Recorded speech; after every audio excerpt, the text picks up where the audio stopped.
கப்பை கிளிக்கடா அதான்டா கழட்டி போட்டேன். ஆனா டீ குடி போண்டா.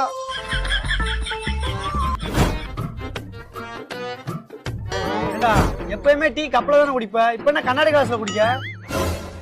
அதான் ஆல்ரெடி கப் அடிச்சாச்சே, இனிமே எதுக்கு எங்க கப்ல டீ? ஒரு கப் வாங்கிட்டு ஓவரா ஆடாதீங்கடா. ஏய் இது என்னடா ஆட்டம்? நாளைக்கு ஆட போறோம் பாரு, அதான் ஆட்டம். மொத மேட்சும் நாங்க தான், கடைசி மேட்சும் நாங்க தான். ஏன் இந்த வருஷம் கப் அடிக்க போறோம் நாங்க தான். தம்பி நீங்க வாயாலே கப் அடிச்சிருவீங்க. இந்த கிளாஸ் டீக்கு காசை கொடுத்துட்டு வா, கிளம்புவான்.